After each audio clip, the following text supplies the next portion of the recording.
नाजरीन अस्सलाम वालेकुम। खबरनामे में आपका खैर मकदम है। पहले नजर डालते हैं सुर्खियों पर।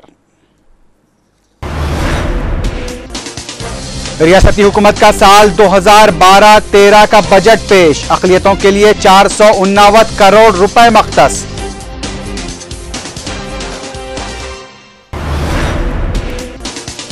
बजट गरीब, मुखालिफ और आदाद शुमार के खेल पर मुश्तमिल। अपोजिशन का रद्द अमल।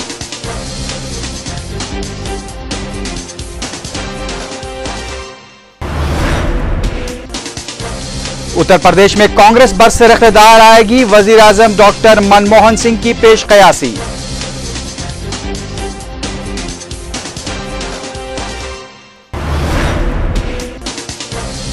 महाराष्ट्र के बलदी इंतखाबात के नतायज का ऐलान। मुंबई में मखलूत नतायज, शिवसेना बीजेपी इत्तेहाद को सबकत।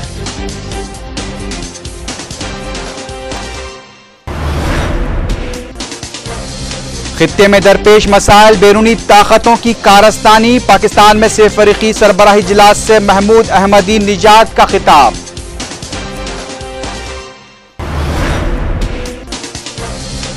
और अक़वाम मुत्तहिदा की जनरल असम्बली ने शाम में इंसानी हुकूक की खिलाफ वर्जियों के खिलाफ मुज़म्मती करारदाद को किया मंजूर।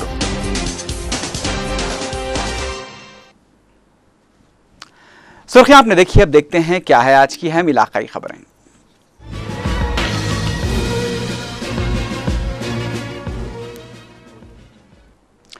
रियासती वजीर फाइनेंस अनम राम नारायण रेड्डी ने साल 2012-13 के लिए 1,45,854 करोड़ रुपए का तखमीना बजट पेश किया, जिसमें मनसूबा जाती बजट 54,030 करोड़ रुपए और गैर मनसूबा जाती बजट 91,824 करोड़ रुपए रखा गया है। अपना दूसरा बजट पेश करते हुए वजीर खजाना अनम राम नारायण रेड्डी ने बजट में 20,008 करोड़ रुपए के तखमीना खसारे का भी जिक्र किया। अक़लियतों की बहबूद के लिए 459 करोड़ रुपए का बजट मख्तस किया गया है। हुकूमत ने चंद नए इक़दाम किए हैं, जिसमें अक़लियती बहबूद और तरक्की के लिए अलहदा कमिश्नरेट कायम करने के लिए उसूली तौर पर इत्तेफाक किया है। इसके अलावा वक्फ रिकॉर्ड्स के कंप्यूटराइजेशन और वक्फ जायदादों की इलेक्ट्रॉनिक मैपिंग करने के अलावा नए हज हाउस की तामीर, AP स्टडी सर्कल बराए अक़लियतों का क़याम, ताकि UPSC और APPSC इम्तहानात के लिए तरबियत फराहम की जा सके, जो कि गुज़िश्ता के मुकाबले ये बजट 62% ज़्यादा बताया गया है। अपनी बजट तकरीर के दौरान वजीर खजाना अनम राम नारायण रेड्डी ने बताया कि रियासत की शराइत तरक्की मरकज से बेहतर है। उन्होंने कहा कि रियासती हुकूमत ने खुश्क साली के लिए मरकजी हुकूमत से 3,500 करोड़ रुपए की इमदाद की दरख्वास्त की है। उन्होंने बताया कि रियासती हुकूमत कामयाबी के साथ फलाही प्रोग्रामों को भी जारी रखे हुए हैं और गरीब खानदानों को 1 रुपए किलो चावल भी फराहम किए जा रहे हैं। अनम राम नारायण रेड्डी ने बताया कि रियासत में खानगी शोबजात में 15 लाख मुलाजमतें फराहम करने के लिए स्कीमें शुरू की गई हैं, जबकि 1 लाख सरकारी मुलाजमतों को भी फराहम करने की हुकूमत पाबंद है। वजीर फाइनेंस अनम राम नारायण रेड्डी ने बताया कि ज़रई सेल्फ हेल्प ग्रुप्स के 1,075 करोड़ रुपए सूद को माफ किया गया है। उन्होंने बताया कि राजीव युवा किरणालू प्रोग्राम के तहत 15 लाख मुलाजमतें फराहम की जाएंगी। बजट में इंदिरा जलाप्रभा स्कीम के तहत 1 लाख बोरवेल्स की खुदाई के काम भी अंजाम किए जाएंगे। अनम राम नारायण रेड्डी ने बताया कि रक्षा बंडा प्रोग्राम के दूसरे मरहले के तहत 50 लाख अफराद को फायदा पहुंचाया गया है। वजीर फाइनेंस ने बताया कि देही इलाकों की तरक्की के लिए 600 करोड़ रुपए, पंचायत राज के लिए 200 करोड़ रुपए, छोटे आबपाशी महकमे के लिए 300 करोड़ रुपए, महकमे इमारत और शवारे के लिए 100 करोड़ रुपए फराहम किए जाएंगे। वजीर फाइनेंस ने बताया कि ज़रई शोबे के लिए 2,572 करोड़ रुपए मख्तस किए गए हैं। उन्होंने बताया कि राजीव युवा किरणालू प्रोग्राम के लिए 777 करोड़ रुपए का बजट मख्तस किया गया है। खेल के शोबे को तरक्की देने के लिए 220 करोड़ रुपए का बजट मख्तस किया गया है, जबकि कबायली बहबूद के लिए 1,540 रुपए का बजट मख्तस किया गया है। बजट पेश करने के दौरान अचानक वजीर फाइनेंस अनम राम नारायण रेड्डी की तबीयत नासाज हो गई, जिसकी वजह से वजीर IT पोनाला लक्ष्मैया ने बजट की तकरीर को जारी रखा। ताहम कुछ देर बाद अनम राम नारायण रेड्डी ने अपनी तकरीर मुकम्मल की। बजट की तकरीर मुकम्मल होने के बाद स्पीकर असम्बली एन मनोहर ने कार्रवाई को मंगल तक के लिए मुलतवी कर दिया। बजट इजलास के दौरान यानी कि बजट की पेशकशी के दौरान तेलुगुदेशम अरकान असम्बली मौजूद थे।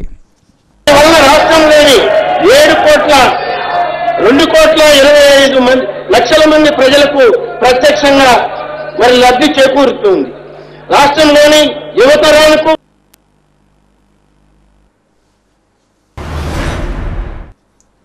रियासती हुकूमत के साल 2012-13 के बजट पर मिले जुले रद्दमल का इजहार किया गया है। अपोजिशन जमातों ने इसे मुखालिफ गरीब बजट करार दिया है। सदर तेलुगु देशम चंद्रबाबू नायडू ने बजट पर तबसरा करते हुए कहा कि आमदनी में इजाफे के लिए ऐसा बजट तैयार किया गया है। मीडिया से बात करते हुए चंद्रबाबू नायडू ने कहा कि मुल्क भर में ऐसी कोई रियासत नहीं है जिसमें अवाम पर बोझ आयद करते हुए बजट तैयार किया गया हो। चंद्रबाबू नायडू ने कहा कि रियासत ज़रई और बरकी शोबजात में 1.10 लाख करोड़ रुपए की मकरूज हो चुकी है। 2010-11కి 1,13,640 ఫిగర్ చూపించి 92,972 మాత్రం ఖర్చు పెట్టారు. 22.25% కోత పెట్టారు. 22.25 కోత పెట్టారు. 2011-12 ఇంకా యాక్చువల్ ఫిగర్ రావాలి. ఇది కూడా అట్లనే ఉంటుంది. ఈ సంవత్సరం 1,45,854 కోట్లను పెట్టి मिनिमम 20-25% कट చేసే పరిస్థితికి వస్తున్నారు। लोकसत्ता पार्टी के सरबराह जयप्रकाश नारायण ने बजट को मजमूई तौर पर बेहतर करार दिया। मीडिया से बात करते हुए उन्होंने कहा कि हुकूमत को इस बजट पर संजीदगी से अमल करना चाहिए और बाज़ महकमेजात में शफाफियत के लिए जो इक़दाम किए जा रहे हैं, अगर दीगर महकमेजात में भी इस पर अमल किया जाए तो आवाम को फायदा होगा। वाईएसआर पार्टी ग्रुप की रुकन असेंबली शोभा नागी रेड्डी ने बजट को आदादोशुमार का खेल करार दिया। उन्होंने कहा कि बजट में वाईएस राजशेखर रेड्डी की फलाही स्कीमों को नजरअंदाज कर दिया गया है और यह गरीब मुखालिफ बजट है। बाएं बाजू की जमातों के कायदीन ने बजट पर तबसरा करते हुए कहा कि मरकजी हुकूमत के रहम करम पर यह बजट तैयार किया गया है और बिलरास्त तौर पर अवाम पर महासिल के जरिए बोझ आयद किया जा रहा है। बाएं बाजू के कायदीन ने बजट को हुकूमत का माया जाल करार दिया। रियासती बीजेपी के सदर किशन रेड्डी ने बजट पर तबसरा करते हुए इसे आदादोशुमार का खेल करार दिया। मीडिया से बात करते हुए किशन रेड्डी ने कहा कि गुज़िश्ता साल 35 सफ़ात पर मुश्तमिल बजट पेश किया गया था, लेकिन इस बार बजट में 7 सफ़ात का इजाफा करते हुए सिर्फ आदादोशुमार में उलटफेर की गई है। उन्होंने कहा कि बजट में टैक्स में इजाफे का जिक्र नहीं किया गया है, लेकिन वक्फे वक्फे से अवाम पर बोझ आयद किया जाता रहा है। रियासती असेंबली में आज भी इजलास के साथ ही टीआरएस, बीजेपी और सीपीआई की जानिब से अलहदा तेलंगाना मसले पर एहतजाज किया गया। स्पीकर असेंबली ने टीआरएस अरकान की जानिब से किए गए एहतजाज के बाद टीआरएस के 11 अरकान को एक दिन के लिए मुअत्तल कर दिया, जबकि तेलुगु देशम ने इजलास में शिरकत नहीं की। जुमे को जैसे ही असेंबली की कार्रवाई का आगाज हुआ, टीआरएस, सीपीआई और बीजेपी अरकान ने जय तेलंगाना के नारे लगाने शुरू कर दिए, जिस पर स्पीकर एन मनोहर ने कार्रवाई को आधे घंटे के लिए मुलतवी कर दिया। इजलास जब दोबारा शुरू हुआ तो टीआरएस अरकान का एहतजाज जारी रहा, जिस पर उमूर मुकर्रना के वजीर जी श्रीधर बाबू ने टीआरएस अरकान को एक दिन के लिए असेंबली से मुअत्तल करने की करारदाद पेश की, जिस पर स्पीकर एन मनोहर ने 11 अरकान को मुअत्तल कर दिया और मार्शल्स के जरिए टीआरएस के 11 अरकान असेंबली को बाहर कर दिया गया। तेलुगु देशम के तमाम अरकान असेंबली इस मौके पर इजलास में मौजूद नहीं थे, जबकि सीपीआई और बीजेपी ने असेंबली में अलहदा तेलंगाना करारदाद पेश न होने पर इजलास से वॉकआउट कर दिया। बाद में गवर्नर के खुतबे पर तहरीक के तशक्कुर का आगाज हुआ। गवर्नमेंट चीफ विप जी वेंकट रमना ने इस मौके पर हुकूमत के फलाही व बहबूदी प्रोग्रामों पर रोशनी डालते हुए कहा कि हुकूमत बेहतर कारकर्दगी का मुजाहरा कर रही है, लेकिन अपोजिशन जमातें सिर्फ अपनी सियासी तशहीर के लिए ऐवान का वक्त जाय कर रही हैं। जी वेंकट रमना ने तेलुगु देशम पार्टी के तेलंगाना अरकान पर तनकीद करते हुए कहा कि हम भी तेलंगाना के लिए जिदोजहद कर रहे हैं, जबकि तेलुगु देशम इस मसले पर 2 ग्रुपों में मुनक़सिम हो चुकी है। डिप्टी स्पीकर भट्टी विक्रमार्का ने जब लोकसत्ता पार्टी के रुकन असेंबली जयप्रकाश नारायण को तकरीर का मौका दिया तो उन्होंने हुकूमत की कारकर्दगी पर तनकीदें शुरू कर दी, जिस पर भट्टी विक्रमार्का ने उन्हें रोकते हुए कांग्रेस के रुकन असेंबली को तकरीर का मौका फराहम किया, जिसके बाद इजलास की कार्रवाई को बजट के पेश होने तक मुलतवी कर दिया गया। टीआरएस के अरकान असेंबली ने उन्हें एक दिन के लिए असेंबली से मुअत्तल किए जाने के बाद बाहर आकर शदीद एहतजाज किया। टीआरएस के अरकान असेंबली जय तेलंगाना के नारे लगाते हुए बाहर आ गए। इस मौके पर मीडिया से बात करते हुए रुकन असेंबली हरीश राव ने कहा कि आज हमें असेंबली से मुअत्तल किया गया है, कल तेलंगाना अवाम कांग्रेस को इख्तिदार से ही मुअत्तल कर देंगे। हरीश राव ने कहा कि फांसी पर चलाए जाने वाले मुजरिम से भी उसकी आखिरी ख्वाहिश पूछी जाती है, लेकिन टीआरएस अरकान असेंबली को ऐवान से मुअत्तल करने से कबल वजाहत का भी मौका नहीं दिया गया। हरीश राव ने कहा कि टीआरएस अरकान की असेंबली से मुअत्तली सयाह दिन के तौर पर याद रखी जाएगी उन्होंने स्पीकर के इस इक़दाम को आंध्राई हुकूमत की एक तरफा कार्रवाई करार दिया। हरीश राव ने कहा कि टीआरएस असेंबली में तेलंगाना पर करारदाद पेश किए जाने तक अपना एहतजाज जारी रखेगी।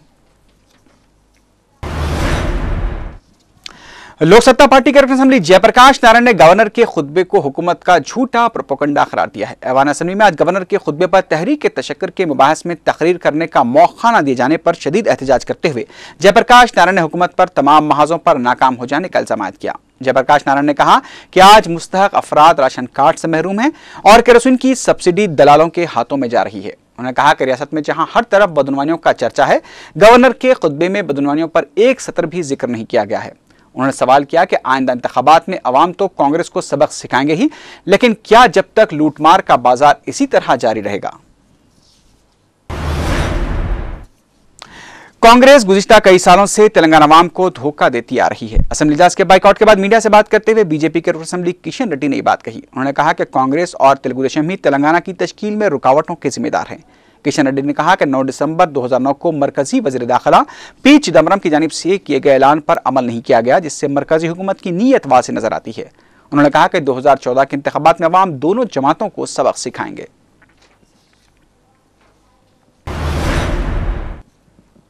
सीबीआई के रुकन असेंबली जी मल्लेश ने कहा कि वो तेलंगाना के मसाइल को असेंबली में उठाना चाहते हैं, लेकिन उनकी आवाज को दबाया जा रहा है। मल्लेश ने कहा कि अलहदा तेलंगाना के लिए असेंबली में करारदाद पेश न करना तेलंगाना के अवाम के जज्बात की तौहीन है। उन्होंने कहा कि हुकूमत के रवैये की वजह से ही उन्होंने इजलास का बाइकआउट किया है। अब देखते हैं क्या है आज की अहम कौमी खबरें।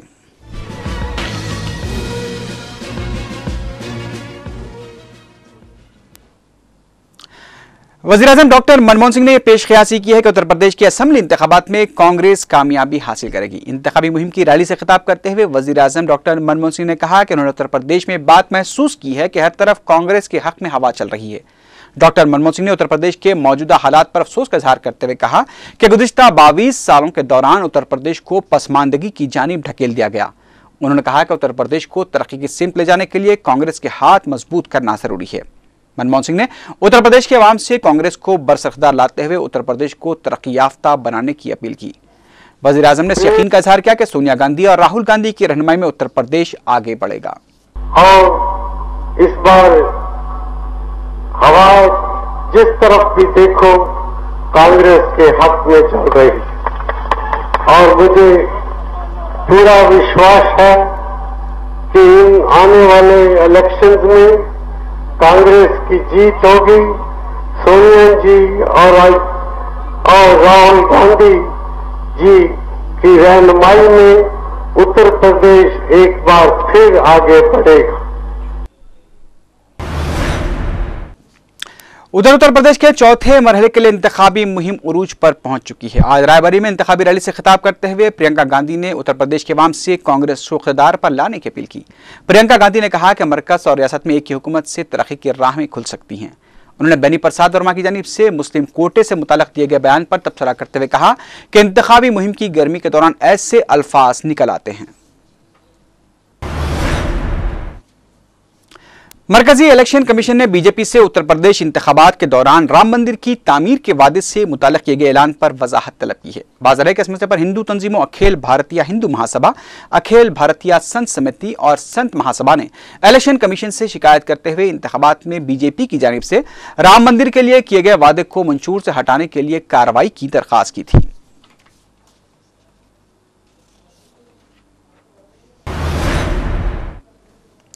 उधर बीजेपी की सीनियर लीडर सुषमा स्वराज ने कहा कि उत्तर प्रदेश के इंतखाबात में बीजेपी अवामी मसाइल को ही उठा रही है। लखनऊ में मीडिया से बात करते हुए सुषमा स्वराज ने कहा कि बीजेपी बदनवानियों को भी मंजर-ए-आम पर ला रही है और अवाम को दरपेश मसाइल को लेकर ही अवाम के वोट मांग रही है।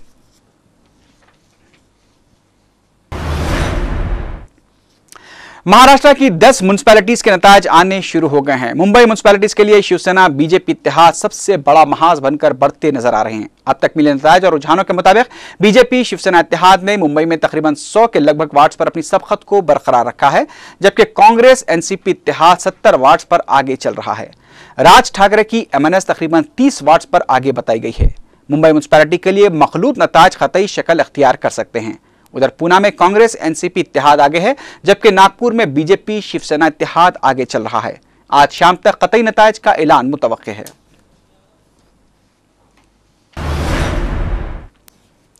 मगरबी बंगाल के चीफ मिनिस्टर ममता बनर्जी ने वजीर-ए-आज़म डॉक्टर मनमोहन सिंह को एक मकतूब रवाना करते हुए कौमी इंसदाद दहशतगर्दी सेंटर के क़याम पर एतराज़ किया है। मकतूब में ममता बनर्जी ने इस खदशे का इजहार किया कि यह कानून रियासतों के कंट्रोल को कमजोर कर सकता है। वाज़ेह है कि मरकजी वज़ीर दाखिला पी चिदम्बरम ने ऐलान किया था कि कौमी इंसदाद दहशतगर्दी सेंटर का तहत 1 मार्च से काम का आगाज हो जाएगा। ममता बनर्जी ने अपने मकतूब में अपनी तशवीश का इजहार करते हुए यह भी कहा कि इस तरह के कानून का रियासती हुकूमत के लिए काबिल कबूल नहीं होगा। उधर दूसरी जानिब उड़ीसा के चीफ मिनिस्टर नवीन पटनायक और तमिलनाडु की चीफ मिनिस्टर जयललिता और बिहार के चीफ मिनिस्टर नीतीश कुमार ने भी इस कानून पर वज़ीर-ए-आज़म को एक मकतूब रवाना करते हुए कहा कि कानून रियासतों के उमूर में मुदाखलत तस्वुर किया जाएगा। सुप्रीम कोर्ट ने आज माफिया डॉन अबू सालिम को राहत देते हुए उनके खिलाफ जारी 2 मुकदमात पर, जिसमें 1993 मुंबई बम धमाकों का मुकदमा में शामिल है, हुक्म इल्तिवा जारी कर दिया है। जस्टिस पी सताशिवम की बेंच ने इस सिलसिले में मरकजी हुकूमत और वजारत खारजा को नोटिस जारी करते हुए एहसास जाहिर किया कि हुकूमत हिंद का अबू सालिम के खिलाफ मुकदमा चलाने का फैसला कहीं पुर्तगाल की अदालतों की जानिब से दिए गए फैसलों पर असरअंदाज तो नहीं होगा। जस्टिस पी सताशिवम ने यह भी कहा कि हमें पुर्तगाल की अदालतों के फैसले का एहतराम करना चाहिए। अदालत ने इस सिलसिले में अटॉर्नी जनरल जी वाहनावती को नोटिस जारी करते हुए इस सिलसिले में ताउन की दरखास्त की। अदालत ने फैसला अबू सालिम की जानिब से उनके खिलाफ जारी मुकदमात पर हुक्म इल्तिवा जारी करने के लिए दाखिल की गई दरखास्त के बाद जारी किया।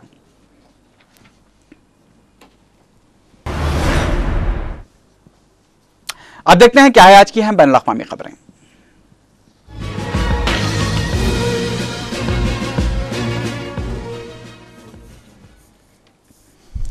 ईरान के सदर महमूद अहमदी-निजाद ने कहा कि खित्ते में दरपेश मसाइल बैरूनी ताकतों की कारस्तानी है और पाकिस्तान, अफगानिस्तान और ईरान को मिलकर इन मसाइल का हल निकालना होगा। इस्लामाबाद में सेफरीकी सरबराही कॉन्फ्रेंस के खिताम पर मुश्तरका एलामिया पर दस्तखत के बाद मीडिया से बात करते हुए ईरानी सदर ने कहा कि खित्ते में किसी बैरूनी ताकत को मुदाखलत की इजाज़त नहीं दी जाएगी। जुमे को ऐवान सदर में हुई इस बातचीत की क़यादत पाकिस्तान के सदर आसिफ अली जरदारी ने की। इस मौके पर ईरानी सदर महमूद अहमदी-निजाद और अफगानिस्तान के सदर हामिद करजाई भी मौजूद थे। ईरानी सदर ने यह भी कहा कि खित्ते में मसाइल हम पर मुसल्लत किए गए हैं और मुत्तहदा तौर पर ही इन मसाइल का हल निकाला जा सकता है। उन्होंने कहा कि तीनों ममालिक के सरबराहान खित्ते में मसाइल के हल के लिए पुरज़्म हैं और उन्हें उम्मीद है कि मुश्तरका मफाद के हुसूल के लिए कोशिशें की जाएंगी। पाकिस्तान के सदर आसिफ अली जरदारी ने मुश्तरका प्रेस कॉन्फ्रेंस से खिताब करते हुए कहा कि पाकिस्तान और ईरान को एक दूसरे की जरूरत है और किसी आलमी दबाव से पाकिस्तान और ईरान के ताल्लुकात मुतासिर नहीं होंगे। ईरान पाकिस्तान गैस पाइपलाइन पर तबसरा करते हुए आसिफ अली जरदारी ने कहा कि मंसूबा किसी भी किस्म के आलमी दबाव से मुतासिर नहीं होगा। उन्होंने कहा कि अगर दुनिया को इस मंसूबे से मुताल्लिक़ कोई खदशात हैं तो उन्हें दूर करने के लिए भी पाकिस्तान कोशिश करेगा।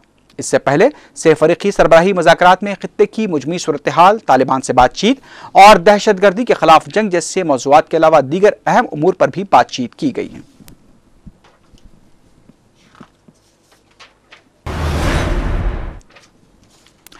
अक़वाम मुत्तहिदा की जनरल असम्बली ने शाम में इंसानी हकूक़ की खिलाफ वर्जियों की मजम्मत और सदर बशर अल-असद से मुस्तफ़ी होने के मुतालबे पर मुबनी करारदाद को मंजूर कर लिया है। यह करारदाद अक़वाम मुत्तहिदा की सलामती कौंसिल में अरब ममालिक की जानिब से पेश की गई थी। करारदाद में पुरतशद्दुद कार्रवाइयों के खात्मे का भी मुतालबा किया गया। ताहम उधर शाम का कहना था कि इस इक़दाम से न सिर्फ हालात मज़ीद ख़राब होंगे बल्कि दहशतगर्दों की भी हौसला अफजाई होगी। अगरचे कि अक़वाम मुत्तहिदा के रुकन ममालिक इस करारदाद पर अमल दरामद लाजिम नहीं है, लेकिन तज्ज़िया निगारों का कहना है कि आलमी तंजीम की जानिब से करारदाद की मंजूरी के जरिए शाम के अवाम को यह पैगाम दिया गया है कि बैनुल-अक़वामी बरादरी उनके साथ है। मिस्र ने करारदाद दीगर 27 ममालिक की हिमायत के साथ पेश की थी, जिसका मकसद शाम की हुकूमत को सख्त पैगाम देना था। इस करारदाद के हक में 137 ममालिक ने वोट दिया, जबकि रूस और चीन उन 12 मुल्कों में शामिल थे जिन्होंने करारदाद की मुखालिफत की। हिंदुस्तान ने करारदाद के हक में वोट दिया। 17 ममालिक ने वोटिंग में हिस्सा नहीं लिया। करारदाद पर वोटिंग से कबल अक़वाम मुत्तहिदा के जनरल सेक्रेटरी बान की मून ने शाम की हुकूमत से फिर एक बार कहा कि वो शहरियों की हलाकत के सिलसिले को बंद करें। उनका कहना था कि शाम में इंसानियत के खिलाफ जराइम का इर्तिकाब हो रहा है और हॉस्पिटल्स को टार्चर सेल के तौर पर इस्तेमाल किया जा रहा है।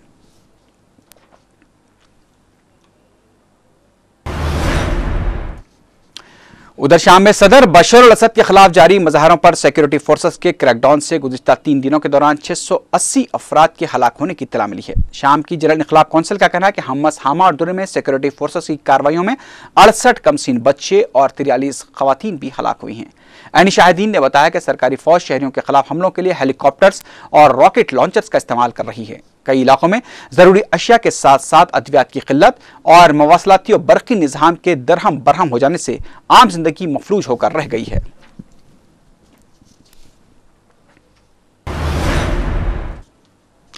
लिबनान की मज़ाहमती तंजीम हिजबुल्लाह के सरबराह हसन नसरुल्लाह ने हिंदुस्तान और जॉर्जिया में इसराइली सिफारतखानों पर हमलों में मुलविस होने के इल्जामात को बेबुनियाद करार दिया है।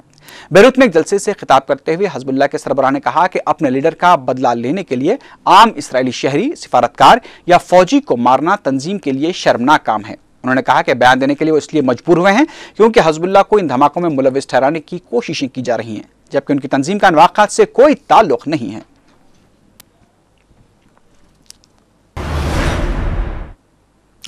नाइजीरिया की एक जेल पर मुसल्लह बंदूक बरदारों ने हमला करते हुए 200 कैदियों को आजाद कराकर राह फरार अख्तियार की। इत्तलात के मुताबिक जुमेरात की रात दारुल-हुकूमत अबूजा से 120 किलोमीटर के फासले पर कोटोन करीफी में वाक़े जेल पर मोटरसाइकिलों पर सवार बंदूक बरदारों को बमों के जरिए फेंकते और फायरिंग करते हुए जेल पर हमला कर दिया। हमलावरों ने जेल के गार्ड को भी गोली मार दी और अंदर दाखिल होकर 200 कैदियों को लेकर फरार हो गए। मुस्लिम शिद्दत पसंद तंजीम बोको हराम ने इस हमले की जिम्मेदारी कबूल कर ली है। हुकाम की जानिब से अभी तक इस वाक़े के सिलसिले में हमलावरों की शिनाख्त नहीं की गई है। बोको हराम तंजीम के तर्जुमान अबू खाका ने अपने बयान में जेल पर हुए इस हमले की जिम्मेदारी कबूल करते हुए बताया कि उनके 7 हामियों को इस हमले के बाद आज़ाद करा लिया गया है। आखिर में सुर्खियों पर एक बार फिर नजर डालते हैं। रियासती हुकूमत का साल 2012-13 का बजट पेश, अक़लियतों के लिए 490 करोड़ रुपए मख्तस।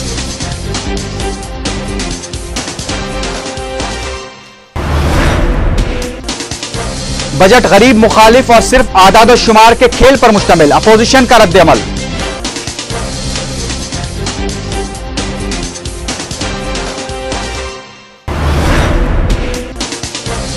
उत्तर प्रदेश में कांग्रेस बरसर इख्तिदार आएगी, वजीर आजम डॉक्टर मनमोहन सिंह की पेशकयासी।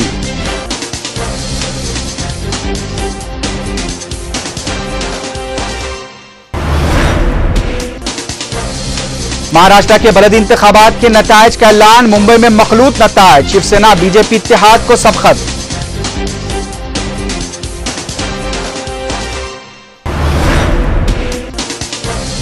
खित्ते में दरपेश मसाइल, बैरूनी ताकतों की कारस्तानी, पाकिस्तान में से फरीकी सरबराही इजलास से महमूद अहमदी-निजाद का खिताब।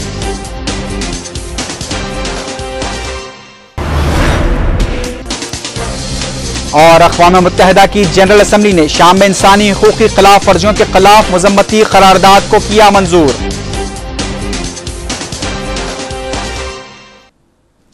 इसी के साथ ही खबरनामा अख्ताम को पहुंचा। अल्लाह हाफिज।